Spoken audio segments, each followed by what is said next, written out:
I have the pleasure of introducing our next moderator. Michael Miller is a distinguished lecturer of political science and the Deputy Director of the Moynihan Center at City College of New York, where he leads the Moynihan Public Scholars Fellowship. Miller is also a scholar of media, technology, politics, with a focus on the way the authoritarian regimes have adopted modes of information control, censorship, surveillance, propaganda, to digital media environments. Prior to joining CCNY, Miller was a program director at the Social Science Research Council, which leads the Just Tech Fellowship, where he led the Media and Democracy program and the Just Tech program. He also served as the chief editor for the Just Tech platform, and Miller received his PhD in political science from the Graduate Center at the City University of New York, CUNY.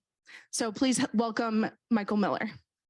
As Sandra said, my own research is about repression and the kind of dialectic between liberation technology and potentially repressive technology. And I started my dissertation right after the Obama election and right before the Arab Spring. And so this is like the apex of enthusiasm and optimism, I think, about the liberating potential of new media technology. And I wrote about how, in fact, states have really important and powerful means to control societies. And did my research on China. But in kind of thinking about how to tee up this panel, I was reminded of that period of time. And even before that, I was reminded of this quote by Bill Clinton, where he's describing, he's comparing the ability to, control societies on the internet to trying to nail Jell-O to a wall. And he goes, good luck, right? And that's where I think, I want to pick up this conversation and really, think about where we are today and what kind of either repressive potential there is or potential to safeguard our democratic institutions. And so I'm delighted to introduce this panel, which includes three esteemed experts on technology and politics. I'll start with Amy Larson, who is the Director of Strategy and Business Management at Microsoft's Democracy Forward team, where she leads the team strategy on cybersecurity, election integrity, disinformation and information integrity, protecting journalism, media literacy, and corporate civic engagement. Small portfolio. Jason Steinhauer is best-selling author, public historian, and podcast host, founder of the History of Communication Institute, creator of History Club, and a global fellow at the Wilson Center. Jason also serves as the founding director of the LePage Center for History and the Public Interest and is a senior fellow at the Foreign Policy Research Institute. And Caitlin Chin, who is a fellow at the Center for Strategic and International Studies, where she researches the societal and geopolitical implications of technological change, analyzing the effects of digital surveillance, competition, and content moderation policies on democratic institutions and gender and racial equity. So really great to be with you all today. And whenever I have a historian on the stage, I want to ask the question, what's really new about this moment that we're in, and are there lessons from history that we can learn from and think about how either governments can co-opt novel technology, governments or bad actors can co-opt novel technology for repressive means, or ways that we might think about safeguarding our democratic institutions. Yeah, you've got 5 minutes. Solve it. Yeah. So first of all, I just say how thrilled I am to be here. I go to a lot of tech events, and I never see any historians on the panel. Oh. How's this? Yeah, all right. So I'm thrilled to be here because I go to a lot of tech events and I never see historians on the panel, right? It's almost as if in the tech world, life begins at 2016 and everything before then like didn't happen, right? But actually like history has a lot to contribute to this conversation. And I've made this argument to David several times, and so I'm thrilled to be here. I feel like I'm speaking for my species, so hopefully we'll get invited back to future events. I will say this, in terms of the question about lessons, one can draw any number of different lessons from the past, depending on how you look at it and how you interpret it. I will say that one lesson we could draw is that Silicon Valley and tech has some autocratic tendencies embedded within it, and those tendencies are now on all of the devices that are on all of our phones all around the world. So that's one lesson. But let me actually intervene here with a short story, because that might help frame the way I think about this. So I was in Berlin last year for a conference, and in Berlin, they have an institution, a museum called the Stasi Museum. Now, before I go any further, do people know what the Stasi is? A little historical check here. Okay, so we have some historical literacy in the room, right? Okay, so when you go to the Stasi Museum, you go through this amazing exhibition where you see the history of the GDR and the tactics that were used by the Ministry of State Security to surveil and censor and repress people. Okay, so what were those tactics? Well, they had cameras on all the street corners that were monitoring and recording where people go, who they meet with, what buildings are coming in and out of. They have listening devices in people's homes that are picking up their conversation, who they talk to, who they interact with, what their sentiment is. They have devices that are on the street that take pictures surreptitiously, that capture people at moments when they're not expecting it. And the whole system is undergirded by this idea of loyalty and reward. So the more loyal you are to the state, the more reward you get, nice house, nanny, free education. And the minute you turn against the state, you get punished with reputation damage, right? So I go through the Stasi Museum and I walk out, and suddenly this epiphany occurs to me. We have all this now. We have cameras on every street corner, especially in New York and DC, where my wife and I spend most of our time. We have listening devices in our phones, in our pockets, everywhere we go. We have devices that take pictures of us at all times. We have all this information going back to companies and to governments being monitored in ways that we don't know the full extent of for the transparency reasons that were mentioned earlier. And none of us voted for this.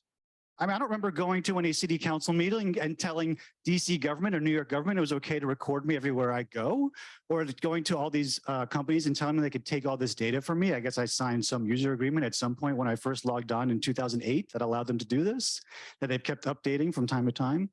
So this world that we fought against so vigorously and so vehemently during the Cold War to stop from happening has now been entered into all of our lives under the guise of convenience or security or just corporate greed.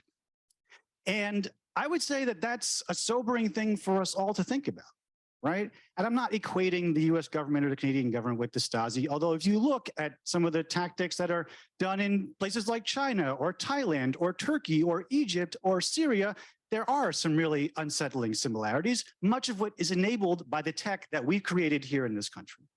So I would say, what lessons do we have to draw? They're infinite. But I think even just by expanding the aperture of where we look for the lessons, right? Not just going back to 2016 or 2008, but even further, it starts to expand the viewpoint on the questions we can ask ourselves about what world we're creating. Thanks for that, Jason. You want to weigh in here? How's this?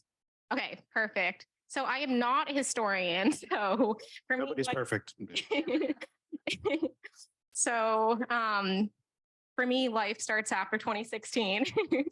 But I would say that one of my big takeaways from the past few years is that we should not wait for some big event to happen before considering what strong technology policy should look like. After the 2016 election, many people in the United States and around the world were understandably surprised to find that technology platforms are able to collect very detailed, very massive scopes of personal information and process or share this information in ways that we might not expect or want. And that led to huge amounts of interest in Congress, in the media. Tech CEOs came before Congress, attended hearings and said that they would invest in content moderation systems.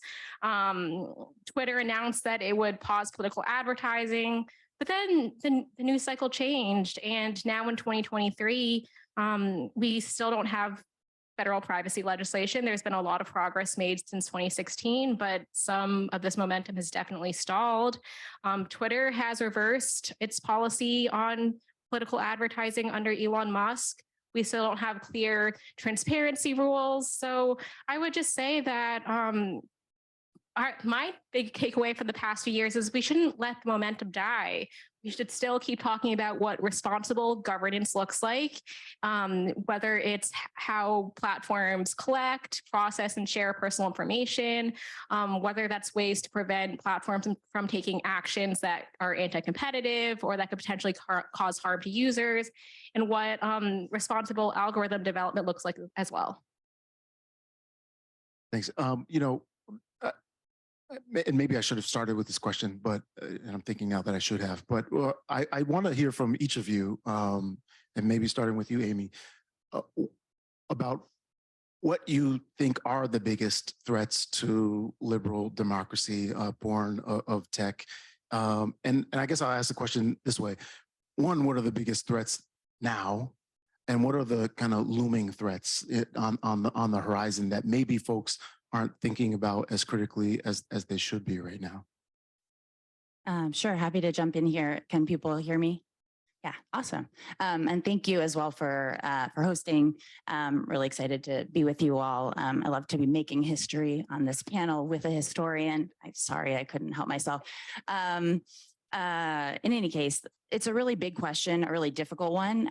I would never pretend to have all the answers to either the entirety of the problem or the sort of suite of solutions. So it's always a work in progress, I think. So I'll be happy to share some of my thoughts and also generally just interested in continuing the conversation here. So I'd love to just tell you a little bit about what the Democracy Forward team does at Microsoft. We work to safeguard open and secure democratic processes, promote a healthy information ecosystem, and advance corporate civic responsibility. And those have a lot of the elements that we talked a little bit earlier intermixed into that portfolio. So I think first,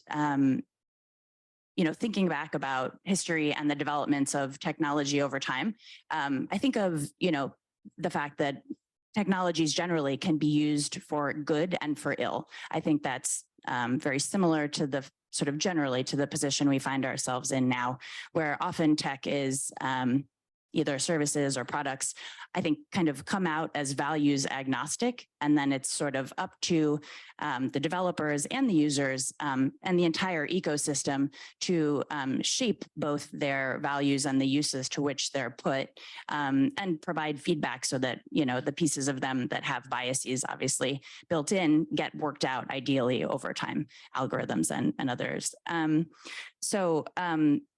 Where are we in the current moment where it meets some of the work of the team that I'm working on? So I think, Microsoft didn't necessarily intend to be sort of on the front lines of some of these issues.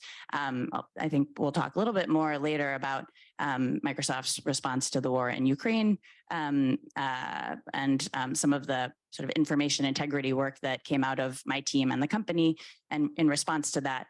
But more generally, I think, we see democratic institutions and individual rights and security, we're not just existing in real life world, right? There are digital personas, and that's true for accounts. That's true for institutions. That's true for those that are interacting to support democracy. So, thinking about election officials, journalists, nonprofits, human rights workers. So one of the things we do is to provide account security, obviously at a very sort of technical level, to the accounts of those sort of on the front lines of democracy. And we do that like free of charge, obviously. And thinking about, so that account guard program works across 33 countries, has over 5 million accounts that we protect, as just sort of like the baseline for how we are trying to sort of protect the accounts of those involved in democracy.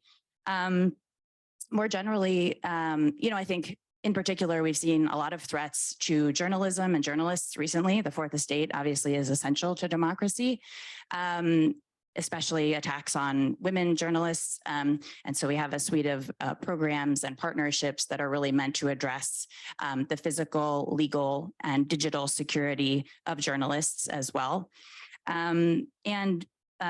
In terms of some of the bigger picture issues of the journalism ecosystem, we've really invested in a number of sort of local journalism, local newsrooms. I think we see that as a way to obviously understanding the impact that technological disruption has had across a number of industries, journalism being one of them. So one of the things we've tried to do is reinvest in local newsrooms, especially where there are news deserts, which we think of as communities with limited access to credible information. And one of the reasons we focused our efforts and resources there is that we've seen correlations between increased news deserts and more information or disinformation consumption, voter participation declines, polarization increases. And so there are very real links between the information ecosystem that people find themselves in and their inclusion and participation in civics and in politics. So that paired with our effort is not only to do no harm, it's to try to do positive things to support the digital underpinnings of democracy, and as well as the fact that the Edelman's Trust Barometer came out recently this year, and it shows that, for better or worse, I don't necessarily think this is a good thing, but businesses and employers are still the most trusted source of information, more than a lot of NGOs and governments. And so wanting to do well with that sort of mantle of responsibility, we built a number of resources to increase civic participation, make sure that people have access to, knowing where their polling stations are and being really encouraged to go out and participate in elections, both as voters, as poll workers. And I think we've done some really cool things in that. I'm really excited about that set of our work. We've partnered with like Bing and Xbox. In the 2020 elections, we registered over 146,000 voters in order to increase voter participation. And so that's, a suite of some of the things that we're trying to do in order to use our technology and tools to really sort of shore up what could be a set of weaknesses, but also a set of opportunities to do good. Thanks for that. Caitlin, Jason, what do you guys see as the greatest threats to liberal democracy? I'll just say that often when we talk about threats to democracy, I hear people saying that, or mostly describing threats as foreign authoritarian governments potentially misusing technology for their own nefarious gains. And I will say that threats to democracy do not just come from abroad, they come from within a country as well. Often, some of the biggest threats we hear are how technology can increase abilities for government agencies to engage in surveillance, to potentially spread disinformation. These are problems in the United States as well. In the United States, government agencies are using facial recognition, for example, in airports and law enforcement. Data brokers face very few restrictions on how they share personal information with both domestic and government agencies. So I think one of the biggest threats to liberal democracies is that we just don't have processes in place that govern how platforms and government agencies are able to use these tools and personal information. And more than that, perhaps there isn't even agreement on what these principles should look like. But these technologies are still being deployed and used even before we have clear rules and regulations. So And that was a very long way of saying that one of the biggest threats to democracy is that we need boundaries on how technology is used. Thank you. And I want to come back to this idea that we're putting technology out into the world without actually having a kind of complete understanding of what they do and how we might regulate them in a minute. But Jason, you want to weigh in here? Yeah, I'll be quick. Yeah, I'll be go quick. First thing, I'd say corruption. So if you look at how autocracies work, they thrive on corruption. You look at a place like Russia, look at a place like Hungary, right? And even in the United States, the World Bank actually does a index every year, and you can see that our corruption score is going down, going up, depending on how you frame it. It's not good, okay? That's the moral of the story. And so I would love to see the brilliant people in this room working on anti-corruption tech. What would that look like? That's a great way to strengthen democracy, right? Democracy is supposed to hold people who are in power to account. But corruption undermines that because it keeps those people in power from being held accountable. And it also breeds cynicism and distrust in the system, which makes people slide towards autocrats. So that's one major threat. And the second threat, building on Amy's point, I think not only media and journalism, but media and journalism consolidation, right? I think if you look back in history, you see that democracy thrives on having a diverse media space with lots of different perspectives, lots of different languages, lots of different socioeconomic groups represented. But the way the media, corporate media consolidation works is it crowds out those voices, right? That you see now that local newspapers are struggling as well, but also foreign language newspapers, foreign language media, independent news media. These are all things that need to be strengthened. One of the tech platforms I'm excited to learn more about and I actually use is Substack. And I think Substack is a great way to democratize the media space. And I think if you look, for example, in the 19th century, some of the most valuable information and the valuable reporting came out of African-American newspapers, which at the time were considered an alternative newspaper source, but that's where democracy was thriving even amidst Civil War and other things. So I think we need to invest not just in the New York Times and the Washington Post, but independent alternative media in lots of different communities and lots of different languages. Thanks. Caitlin, we know that in the hands of corrupt governments, technology can be used to repress people, but we also know that without government intervention, the platforms themselves can be manipulated and be used by bad actors to similarly, I think when we speak about repression, we often think about governments doing it, but we know that online folks, especially folks from marginalized communities, are being harassed, targeted, politicians and bad actors may sow disinformation and distrust in order to manipulate elections, et cetera. So I wonder what you think, and this is a question for the panel, but I'll start with you, Caitlin, are the most important interventions that governments can make in order to safeguard democracy? Thanks for the question. And that's a really good point that harassment, disinformation, privacy violations, these don't only come from governments. We see harmful actions also coming from individuals or organizations or companies as well. And as to the role of government, I mean, it's still debated. I will say one thing that government should not do, and this was brought up in a previous panel, is government should not be telling people what they can and cannot say, especially if that speech directly relates to them or their political party or their political viewpoints. What governments can do, however, is help companies establish processes by which to promote responsible use of data, by which to increase the transparency of their algorithms and set up systems to monitor risks to society, to prevent disparate impact in their algorithms, to allow users to flag potential illegal or harmful content, and to appeal any content moderation decisions that might affect them as well. And same question to the rest of the panel, but I also want to ask, given especially in this country, how polarized our politics are, what are things, blue sky, that government might do to intervene to safeguard democracy? But then more specifically, what's possible, especially in a context where our legislators don't want or seem to need to get along?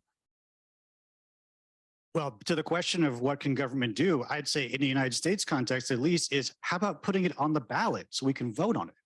I mean, so much of what happens in the federal government when it comes to data and surveillance and privacy is done in the executive branch. And a lot of this is done by people in civil service positions, whether it be inside Department of Homeland Security or the US Army or State Department or what have you, who are not accountable to the electoral process because they're political appointees or they're civil service and they're there for 20 or 30 or 40 years before they retire. But when we look at our elections and we look at the campaigning that happens, what do? We get gripes about critical race theory or complaints about this book or that book. We don't get these issues in front of voters in terms of debates and television coverage and on media coverage and in ways that we can, as a populace, vote on them in ways that we can tell our lawmakers how we feel about them. And so I think that is, for us, at least in the United States context, something I'd like to see more of. I'd like to see these issues in front of voters each election. And I'd like transparency from the government about the data it's collecting, decisions that are being made inside the executive branch about that data. And I want our elected officials, whether it's Trump or Biden or anybody else, to be transparent with us about the decisions they're making around these things in the national security space and what have you, and that we can, as a populace, debate it locally, regionally, and nationally, and then decide on it when it comes time for elections. Amy, you want to weigh in here? Or? Sure. I mean, I'll just say that, I think a lot of I think it's a challenge, right? Because there aren't easy answers, and technologies and their negative uses tend to quickly sort of iterate forward. So that's outpacing even an active and committed Congress, I imagine. But I think the European Union has led the way on some of these issues. Microsoft signed on to the European Code of Practice on Disinformation and submitted, our first very robust set of work according with those principles, and that's sort of a lead into the DMA. And so I think there are countries that are really taking up the mantle. A lot of times it's easier to move, I guess, in other places than right here at the moment. So yeah, I mean, I'll just sort of continue from here that I think lacking sort of clear legislation, at least, for example, on the disinformation front, one of the things that Microsoft developed over the last year was a set of information integrity principles. Bless you. That was in response to some of our work on in response to the war in Ukraine, where so I'll sort of get back to that question if that's okay, but kind of circle back. Well, yeah. I mean, let's talk about this because Microsoft has been in the news this last few weeks or couple of months for launching a generative AI chat bot. Well, Chat GPT first, and then Microsoft reveals, oh, we're using this. And I don't think you have to respond to my policy in that regard, but I want to use that, and especially it seems every day since then, Google or Snapchat or some other, Meta recently is announcing, yes, we have a similar tool that we want to roll out soon. And I want to ask, what is the appropriate role, and especially given your role at Microsoft, for corporations to play in this challenge of safeguarding democratic institutions, especially, and I ask this in a kind of pointed way, the role that these corporations have had in creating some of the problems that we face today. So one, please say a little bit about the work that you do, but also kind of reflect on what's the appropriate role of corporations in this battle to safeguard democracy. And I'll ask the same ask the same question to the panelists. Thanks. Yeah, I think it's super important to understand that either, either because we've chosen or not chosen. I think in this case, for example, with regards to the war in Ukraine, we sort of unintentionally became part of the conversation because the first sort of shots that were fired in the war were actually a cyber attack that was launched the day before, and it was observed in Microsoft headquarters before it was observed anywhere else in the world. And the next day, obviously, the tanks rolled across the border, citing back on that day to a sort of disinformation narrative that they had planted months before as well. So one of the things that we've done is to sort of lay out and shine a light on both the sort of cyber attack landscape as well as the disinformation attack landscape, and to really try to respond both in terms of cyber defenses and tracking and shining a light on disinformation, foreign influence operations. And then sort of further, we've used our AI to map the destruction of historical sites, hospitals, schools, and shared that with the UN and the International Criminal Court, working with the Amal Clooney Foundation as well to hold Russia accountable for war crimes. So all of these technologies have, again, these multiple uses to which they can be put, depending on the purpose, right? And meanwhile, we tried to, make sure that Xbox was available in Ukrainian. That was something that Russian soldiers asked us, or apologies, Ukrainian soldiers asked us. They said, we can't only be playing Xbox in Russian at the end of our days. So we, sort of are trying to figure out how to answer a wide variety of needs. None of that is anything that was in my job description when I started this role. And so I think it's important to be adaptable, to try to understand the best versions and to create the best versions of technologies when the world and situations call for that, and also to develop a set of principles. So we developed this set of principles in response that involves not monetizing disinformation, upranking authoritative content, downranking bad content, and meanwhile protecting users' freedom of expression. So, which is sort of trying to chart this balance. Like, nobody wants to be in the business of being the arbiter of truth, right? Whether that's government or Microsoft, we don't want to at all. So the best that we've come up with on that front is to say, listen, we're going to give people the tools in order to try to figure out how to be informed consumers. And so we've developed media literacy trainings, Spot the Deepfake quiz in partnership with universities, and then put third-party sort of nutrition labels on content to sort of indicate to what extent content is adhering to accepted journalistic principles. So people will see sort of like a red rated or a green rated label, and then we're sort of hoping that as part of people's interest in consuming this information, that they'd like to consume sort of healthy information, right? So I think we don't want to be too heavy-handed, but we want to set principles for ourselves, especially in the absence of federal legislation. And then we want to try to live by what we've created, but also be receptive to feedback. Sydney is in timeout right now. We're working on it. And that's why it's in a sandbox. A wild. So it's, it's beta testing, right? So we didn't unleash it to everyone all at one time because we thought, well, maybe there might be some issues here. So I think that was part of the intention. We've had an Office of Responsible AI for the last 4 years, which has been working on principles as well. So, it's not the first time that we've been thinking about this. And again, we don't have all the answers, but we are really trying to get it right. Yeah. So when you have got new technology, you release it to Kevin Roos and he will stress test it. Caitlin and Jason, you want to weigh in here? What's the appropriate role of corporations in kind of, solving problems that they may have created? Oh, I don't know. Can I go back to the chat? Sure, yeah. I just wanted to say that I have my concerns about ChatGPT. I think it's a good example of a technology that has been deployed and monetized before we have regulatory processes in place, and even a better sense of what our ethical norms and values should be around its use.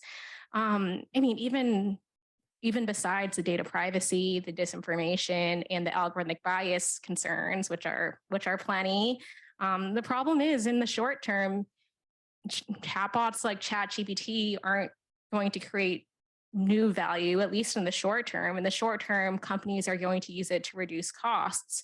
And this is especially true in industries like writing and journalism that are going to be the most heavily affected. I mean, we've already heard of BuzzFeed reportedly using ChatGPT to generate its like fun little online quizzes. We know other outlets like CNET have also experimented with AI generated articles. And in years to come, I'm sure this trend will continue, especially as AI continues to advance. And we talk about protecting newsrooms and local news, but the reality is AI, cannot replace human journalists. And I am concerned about the potential implications of chatbots like ChatGPT on journalism, and related effects on society. So David's organization is called All Tech is Human. So my riff on that will be, not only is all tech is human, but all tech should involve the humanities. And you may or may not be aware that the humanities in the United States and around the world are in crisis. History is the degree that has dropped the most of all degrees in the United States, okay? Fewer people are majoring in history than in religion or philosophy or linguistics. Nothing against those majors, they're great, but 33% decline. History departments are closing, history faculty are being laid off. If you look at other departments like philosophy, anthropology, sociology, this is also happening, right? And part of it is because the corporations have made such a push all the way from K through 12 for students to go into STEM. And the promise is that they'll get jobs and they'll get lots of money and they'll get, security. And so when I go to speak to high schools, I speak to 550 students and not a single one wants to take history classes when they get to college, okay? So what responsibilities do corporations have? Well, I think they have a responsibility to bring humanists into the conversation, to bring the humanities into the conversation and to invest in the humanities. Why shouldn't corporations be giving grants to humanities departments, history departments, anthropology departments to study the effects of tech? And yeah, that's happening in some places, but not enough to keep these departments afloat. Why aren't more humanities students being encouraged to pursue those majors and then being recruited by companies at career fairs in college saying, hey, we have a job for you when you get out. You don't have to major in STEM to work at Microsoft. You can actually major in ethics, and we'd love to have you on our team. That pipeline doesn't exist. And I see it firsthand from where I sit, and it's part of the reason that I do what I do. I want to get the humanities and history into the tech conversation, and I want to make sure that we have a tech future that not only retains its humanity, but doesn't destroy the humanities. So that's what I'm working on. I love it, and the crowd does too. We're going to end there. Thank you to the panel.